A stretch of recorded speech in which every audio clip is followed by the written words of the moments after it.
Welcome to Garage Sales Unhinged. where the characters are as quirky as the finds. I'm Julie. And I'm Jake. Join us as we dive into the wild world of garage sales, yard sales, estate sales, and anywhere secondhand sales are happening. From bizarre bargains to hilarious haggles. You won't believe the stories we've got lined up. Let's get unhinged. You started recording a moment ago and a little thing came up. It's like, Gemini is taking notes. It was like, you probably didn't want it to do that. You know? This is the one thing of like, none of this needs to be note taking. None of this has to be like preserved. Also, with the editing software I use, it transcribes everything we say and it doesn't get everything 100% right. Yeah. Which makes me laugh whenever I go through and read the transcript because I'm like, that's not what we said, but sometimes it's Like, better. Yeah, the mistake is much. Oh, I wish I'd have said that. Yeah. And yeah, Oh, that would have been funny. I'm all for not inflating Google's numbers as far as who's using Gemini. No need for it. No, thank you. Yeah. Burn in hell. Sometimes I use it for like work calls. So we're on my work Google workspace. But for this ridiculous podcast, I don't need note taking. Right. There's no real need to optimize this thing. I don't think that's possible. Not really interested in disruption. You know, I figure this thing is pretty dysfunctional as it is. So no need to innovate. All for getting in the way of innovation. I think that's a good idea, actually. You don't want to innovate garage sales? I don't know that I want to innovate anything anymore. How about just make what's around better? Just stop. I was working with the client and they were like, hey, maybe we don't have the right tech tool to do this thing because the one that we have isn't really working and, we can't get people engaged with it. Really, we were talking about a community platform. And I was like, well, have we considered maybe just hiring like a community manager and like they would be able to take whatever platform you are using, which may be the one that we currently have, and like just having some like continuous engagement on there. So it's more like a people issue versus a tech issue. And they just kind of looked at me and go, oh, we hadn't thought about that. It's like, okay. It is kind of funny though, like that, how far along you have to go in a conversation for somebody to go, maybe there's a people solution as opposed to a tech solution. Yeah. That, perhaps the problems aren't technological and perhaps the solutions aren't technological either. Well, and I'm happy to report that this whole podcast, we don't innovate. We don't do technological stuff. Nah. No. And honestly, it kind of leads me into the conversation that I want to have with you today, Jake. And here's my question. Here is the theme of today's podcast. Are you shocked by anything that has held a value over time? So I wanted to commend you. I don't know. I'm sure if I want to commend you or just kind of know. I was really I feel like one of the big energy expenses in doing this is we talk about whatever we talk about before we talk about what we plan to talk about. And the trick is to find the segue. Yeah. And you said that works as a great segue to this. And I'm not sure it does, but I appreciate you kind of getting the ball moving. Well, because we're not whenever you think about things that have held value over time, we're not constantly innovating the thing. Okay. So there's your connecting the dots. There it is, man. Jeez. You nailed it. Some of us have a higher IQ than others. You didn't innovate, you embettered. There's some embetterment going on right now. It's embetterified. I don't think any of that's a word. So you and I were texting the other night about funny stuff. One of the things that, I think people invested in several years ago was a thing called the Beanie Baby. Right, the Beanie Baby. Because those were going to hold value. Those were a collector's item. You got to get the Beanie Babies. You got to get in on the ground floor. You just gotta. And they did not hold their value. No. Pour one out for the Beanie Babies. Oh, pour one out for the Beanie Baby collectors, I guess. Yeah. So It really is. I don't know. It's funny, Beanie Babies, that was a 90s thing, wasn't it? 90s. yeah, 90s, early 2000s. And so I don't know that I need to recap the play-by-play for any listeners as far as what Beanie Baby is or was, but it is kind of Oh, hold funny. on. Let's because anyone who's listening to this and doesn't know what a Beanie Baby is, let's ask their parent to pause playing the podcast, Mhm. explain to their child the conundrum of Beanie Baby, and then come back and then they can start listening to this again. Or you can just pause this, put them on the phone with their cat lady aunt, and she can explain it to them because she still probably has a box. Oh, yes, she does. Yeah. Oh my gosh. Now I want to find like a Beanie Baby box at a yard sale and just slowly give them away over time. That would make a really great white elephant gift. Yeah. Like Oh, routine. Yeah. hold on. I got to do some research because now I'm like, Jake, this is just the gift that keeps on giving.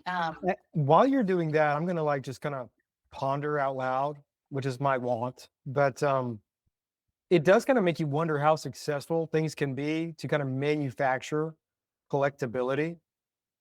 Like, Yeah. what makes something collectible? Is that something that happens organically over time, or is that something you can manufacture?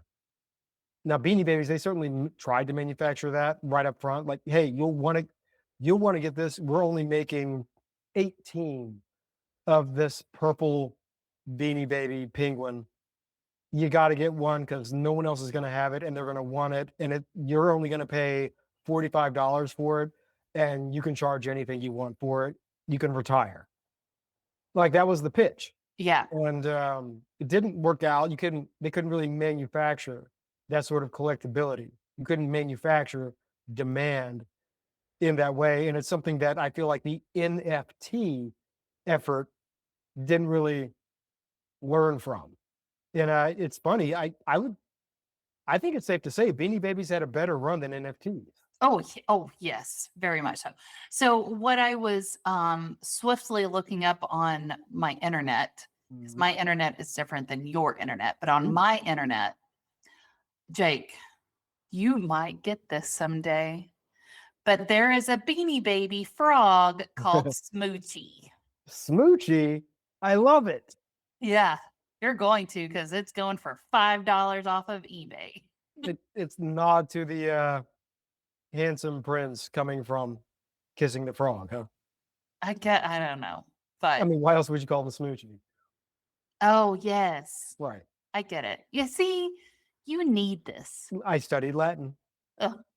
Oh. Okay. So going back to my original question, are you shocked by anything that has held value over time? And here's Beanie Babies. they have not held I value. win. Oh, So here's the thing, like I started thinking about this question, and really this is just an opportunity for me to go off on the things that I don't understand why there's still value in them. These are okay, I'm not a collector. okay. And that's going to come out in this discussion. And Jacob, you have some of these things. Oh, interesting. I don't consider myself a collector.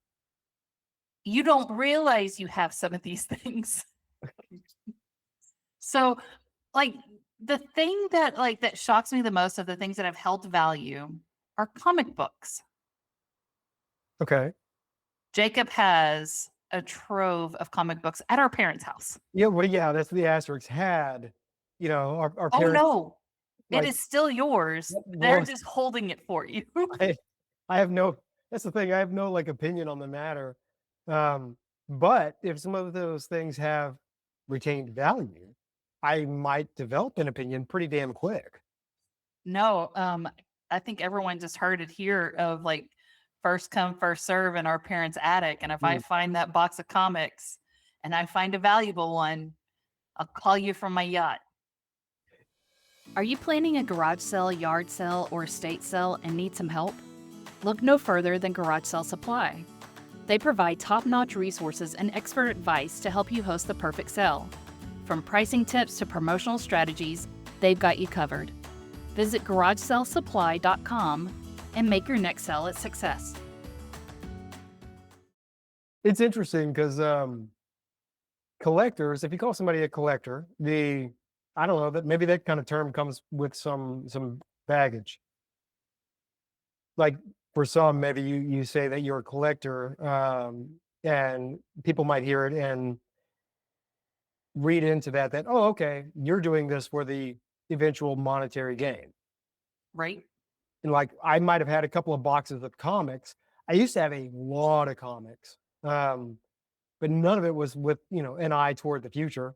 None of this was about ROI. It's just like I wanted to like look at the laser beams and oh look, these girls are in tight clothes. I feel weird and stuff like Now that. all of a sudden my pants are tight. Right. And like over time, you're like, oh hey, I still have a crap ton of these things. And if any of them retain value, monetary value, then cool, I guess. I'm not going to get anything else out of that. Can you tell me how much it's worth right now? Am I done, Julie? Am I done? No, you're not done. Oh. But it is one of those things of, again, I'm not a comic book aficionado. I never enjoyed them as a kid. I don't enjoy them now. Like now, like my friends, they're into the graphic novels. And I feel like that's just a hardback comic book. Mm-hmm. And I'm like, but why? And also, like, I get it. Like Superman #1, highly collectible. But for me, I look at them going, it's just an opportunity to burn in a fire. Like, I don't understand the value behind it. But I'm not a collector. I don't appreciate it for whatever it's worth. I guess, like that one I get because it's kind of the cornerstone for a lot of other, like what launched a lot of other stuff. So it has a relevant cultural, significance. And to say that I own the actual artifact is, I want to go back. Like, let's go back to the very beginning of artifacts. Has anyone ever found the first like wheel? Because that led to a bunch of other things. And I I'm know like, we should have kind of stopped there. yeah, We right. really caught up with the guy that made that thing. Be like, hey, buddy, we've seen where this goes. Let's not do that. There's a lot of work that comes after the wheel, and man, am I Had you tired. had to use Teams, like just don't even. No, I'm wondering, like the teams. Guy makes the wheel, and now I get spam calls 4 times a day from my area code in high school. It's great. Well, like, the noise that comes with like a Teams message, it's very triggering to people. I've got, oh my God, like what do people want? Like, was there ever a noise back during like the time that the wheel was being created that someone heard that be like, Sharon, not now? It probably was like, it probably had something to do with the saber-tooth tiger. Oh, yeah. I mean, that was probably like, more oh, like life or great. death situation. This again. Okay, so another soapbox Julie moment, things that I don't understand how they have held their value over time. Because the thing is if this next thing, if it held its value, then you didn't get to enjoy it, which is toys. Oh, right. Yeah. Like, and I think we've talked about it before, we have destroyed our toys from our childhood. Yeah. We've mentioned how we burn, thick, like full rubber plastic toys, and we're so like enamored with like the spectacle of them burning that we were directly over the fumes as they came up, which would explain why we would start a podcast. I mean, there's that. I mean, I remember clearly of like shooting them with BB guns and like, man, the joys of being a kid out in the country. But again, it's one of those things like, okay, so if someone wanted one of your original He-Man toys from back in the day, like, oh, so sorry, he has a melted face. So now he's like Two-Face from Batman. Is that right? Is his name Two-Face? Yeah. Oh, cool. Got it right. Way to go. And you call yourself something other than a comic book aficionado. Look at you nerding out. Yeah, thank you. I'm here for the nerds. But I'm like, in order for that to be a collectible item, it would need to be in like pristine condition. Mhm. For most kids, we just want to play with the toy. Right. So I'm like, I just don't understand, like, why do toys get to hold their value? Because at some point, if someone bought it thinking like, hey, I like this thing, it's going to go into my collection, no one's going to touch it for decades, then you didn't buy a toy, you bought a piece of plastic. You know, collectability. I feel like the concept of collectability has a lot to do with anticipating a market, right? Yeah. Like it's collectible, and it's collectible because there's going to be a nostalgic market for this thing, and at some point, like like there's a window of opportunity. If you Yeah. don't have the thing and fence it, sell it within a certain amount of time, the people that would even find it nostalgic will have died. And no one will get the reference. No one will appreciate it for what it was. And now you've just got a box of Wendell Wilkie political, buttons. So, okay, my next item that I had on my list, and it kind of goes along with it. You buy it again, if you're hoping that it's going to be worth a lot of money someday, you buy it with the hope and a dream that it's going to be worth a lot of money. And this next item that I just don't understand, trading cards. Okay. Whether that is a sports trading card, a Pokemon trading card, I don't get it. May I ask, in the research you did around this, and we've already was- kind of we've covered like the extent of your research for this podcast, and it is thorough. But was there anything on that list that you did partake in at any point in your life? No, I don't collect stuff. Because between the toys, and I mean, you played with toys as a kid, but you weren't like boys with toys. Is like we get stupid about it. Girls are like, "This is okay. It served its purpose, and I have other interests and a life outside of this." Boys are like, "No, this is my personality. Don't you understand? This is me. I'm this." Um, Toys, comic books, trading cards. These to some degree feel somewhat gendered, and I kind of don't like where you're going. Again, this is me. This is my podcast. I can rant as much as I want over any topic that I want. People are just fortunate enough that I'm talking about a secondhand market for this stuff. My husband he's collected baseball trading cards. Okay, cool. They're in binders somewhere in the house. Awesome. And he has some like What I love, hey, if you guys subscribe to our Patreon so that you can see the faces Julie's making as she's describing her husband's baseball card collection and the fact that they are in binders. She's furiously rubbing at her eyes right now. Subscribe. You'll get juicy things like this. okay. I've been with my husband. I've known him for I can do the math be here. careful. For almost 12 years. Okay. I've seen him look at that binder twice. Well, yeah, it's not for him. One of the times is when we were moving to this current house that we live in. And part of me was going like, hey, man, this man that I'm married that I kind of like, why do you have this binder taking up square footage in our house? And he's like, oh, I used to collect these. I'm like, keyword used to, keywords used to. And I was like, well, what are you going to do with them? He's like, well, maybe I'll sell them someday or something like that. Well, you have to get them rated. And it's a whole process to get them rated because whenever you go to sell it, the people that collect it want to know what condition is it going to be in. Don't ask me about the rating system because I don't know. But you have to take it somewhere. It's a process. It's almost like you're getting it authenticated, but right, exactly, yeah.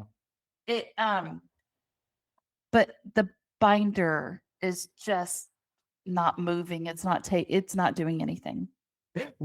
How is the binder harming you? Like what did the binder do to you in like the grand scheme of the square footage it takes up in your home? Did he have just that? I hate that you sound like my husband right now. So maybe this is the gender episode where I'm talking Yeah, I about like, think it why do is. people collect this stuff? Yeah. Um, 'Cause but men are no, about retaining value, women are about seeking value. yes, yes. They see you see it.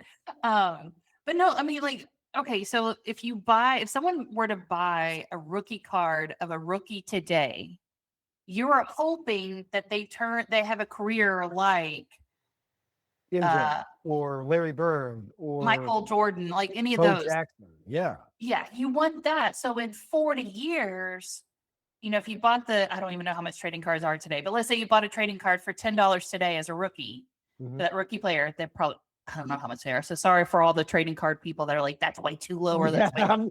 I'm going to write a very nerdy letter to the podcast.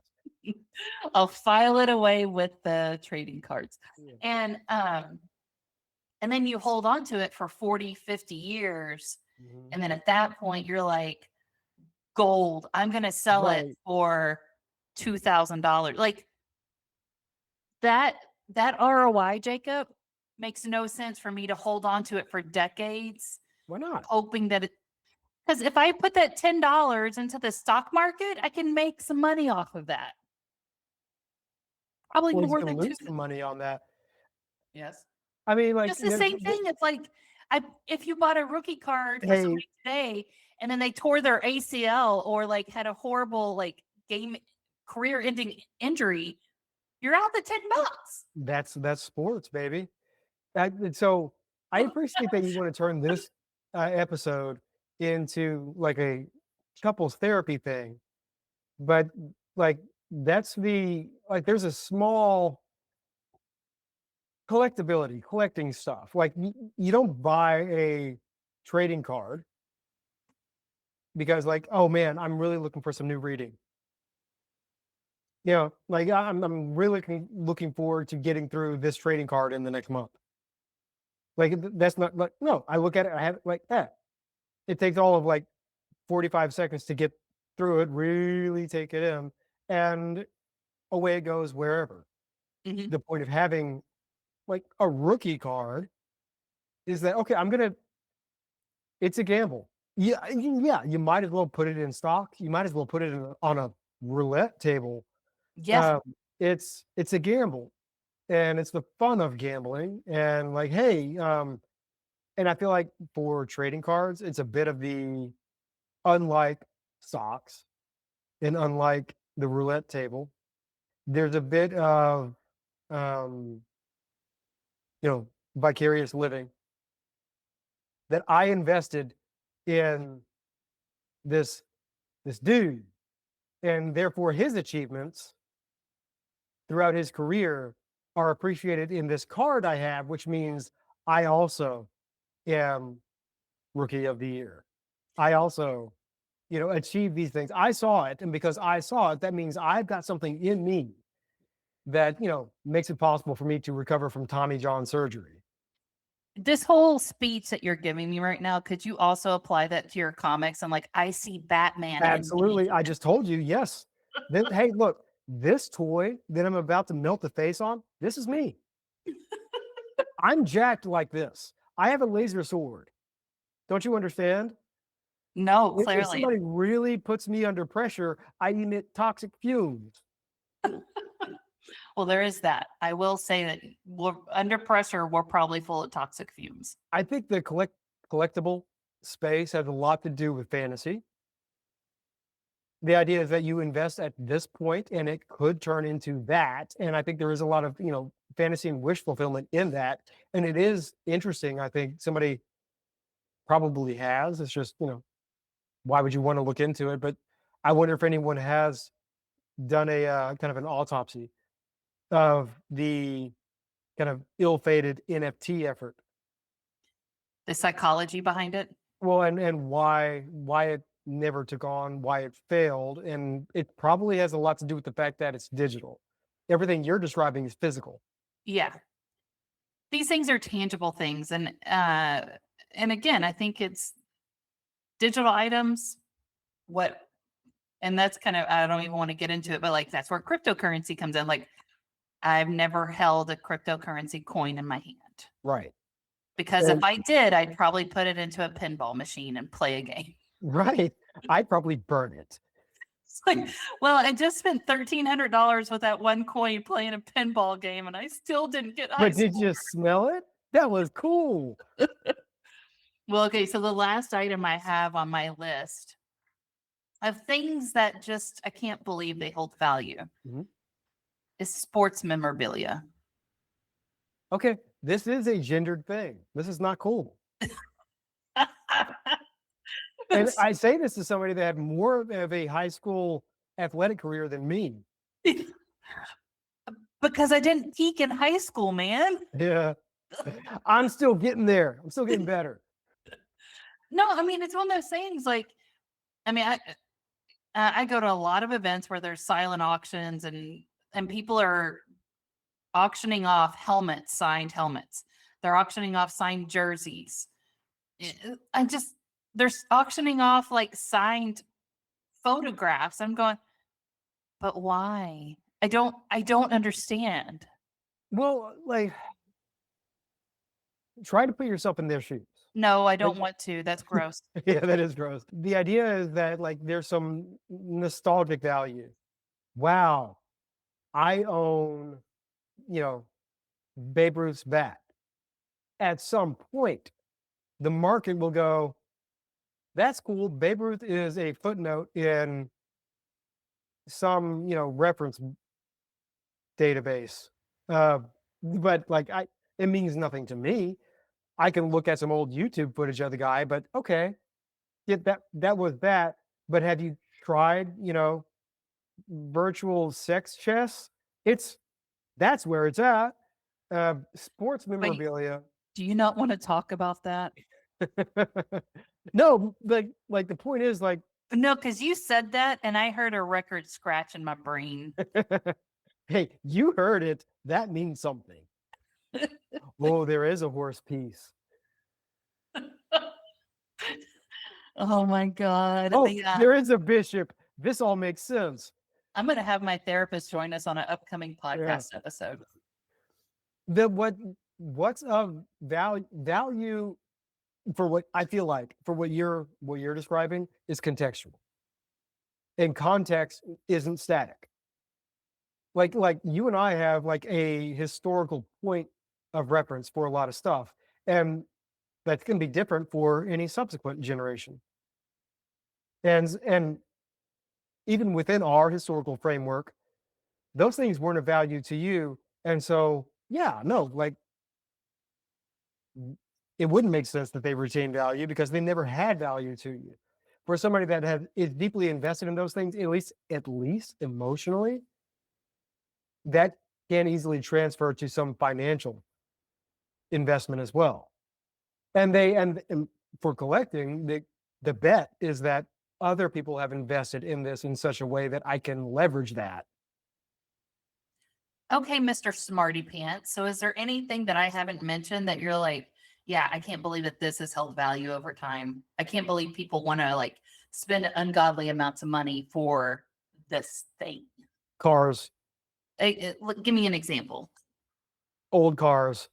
A specific example, jerk. I mean, part of me gets it. Older cars are cool, again, contextual reference. They're emblematic of something that you associate with a period in time, whether was ever true or not, is a different conversation. But strictly on utility, one car is the same as another, as long as they work decently enough. I don't know. I've never been one for car culture. And that's where kind of like you. You're like, how the hell does anybody care about this stuff? I'm kind of like that too. Like, hey, it's strictly utilitarian. Why do you have this binder full of things that you're not using or enjoying? You think you're just going to turn this into a payday some undefined day. I don't know. I guess, Julie, you put a gun to my head.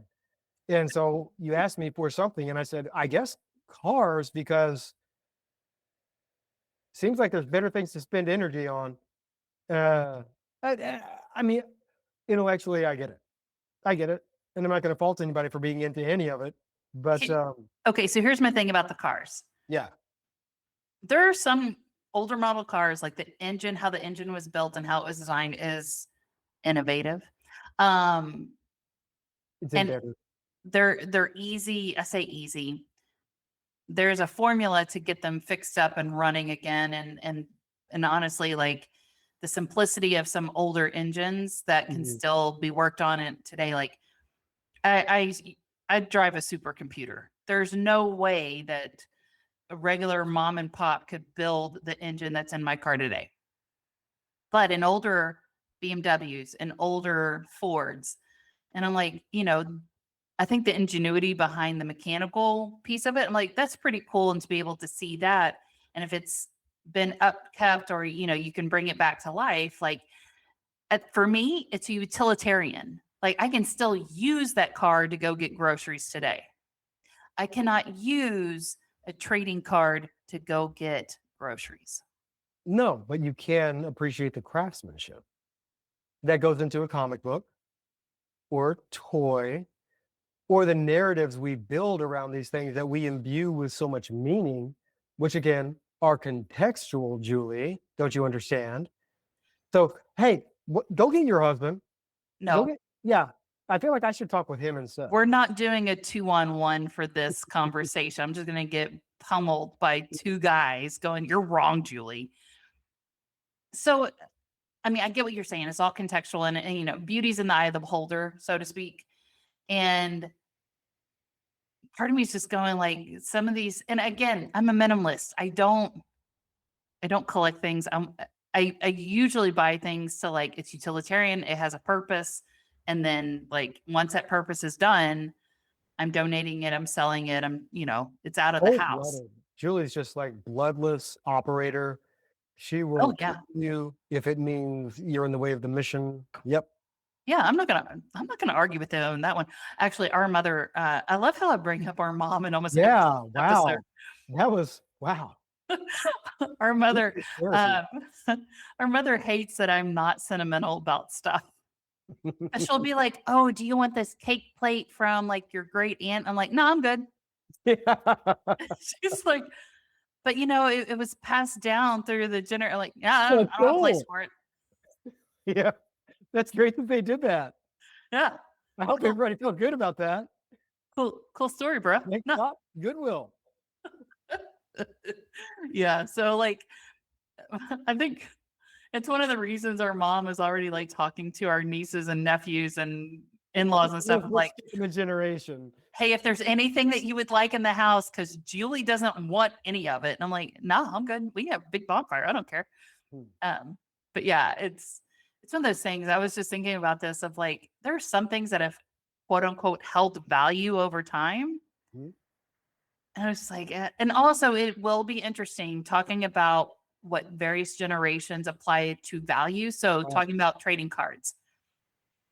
Are the people that are being born today, are they going to put any value on a Babe Ruth rookie card? That's my thing. It's like, hey, the guy's a footnote. That's at some point in history, he's a footnote, if he's Right. not already. I think you'd have to make more of a pitch to a younger person why this thing, like why you would want to pay 10K for this, like why it matters. And Right. maybe that person is just interested in the ROI. If they're interested in like the, you know, historical value, who knows? But yeah, Like, no, son, back in my day, this is what like an NFT was, but we could hold on to it. don't you see? They were apes, but they were sad. Or no, they were bored. They were bored apes. Don't you get it? Do you Ugh, see? Do you damn see? you all to hell. Uh, No, anyway, and two, like because these things are contextual, like I've brilliantly explained to you, as a man. Uh, Sorry, if everyone could have seen the look that I just gave Jacob on that one. Yeah, you really got to subscribe to our Patreon to be We able to do see not it. have a Patreon. We Stop had a telling Patreon people. from day one. You should subscribe. Wait, hold I on. mean, it's a running gag where I'm always like encouraging people to subscribe, and there's no way to do it. No, I was gonna ask, did you go out and create a Patreon for the I should. podcast and I That'd be don't know great. about it? Yeah, I really should. That'd be cool. Oh, And to like take like screen grabs of you rolling your eyes. Like it's nothing but that. I, I wouldn't put it past you, and that would make me laugh very hard. But because it's contextual, like the sports fan for Babe Ruth, hell, the sports fan for Larry Holmes isn't the sports fan of today because like your young potential collector today probably relates to sports differently because like maybe they've got more space to be more worried about the parlay or the fantasy score than the sport. And so, hey, like any individual athlete doesn't matter as much as like what they did for me on this prop bet or on this fantasy roster. And so the way people relate to sport, I argue, like very recently, like it is undergoing a significant change such that these artifacts that we imbue all this meaning into, like again, they're contextual, but they were also like that context involves how people related to the topic. And if that changes, then the value of the artifact, maybe that also changes. So maybe that's a good call to action to our listeners is if you have things that there's currently a market for of collector's items, hurry up and sell it. Do it.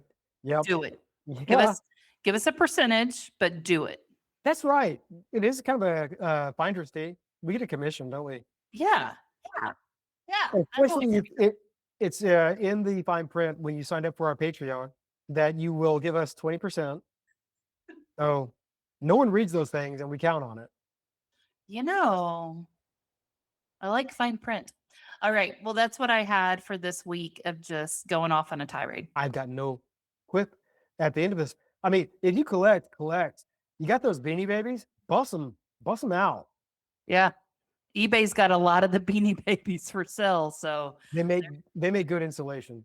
they do. They really do. So, All right. Well, that's what we have for this week. Thanks, everyone. Talk to you later. bye. Bye.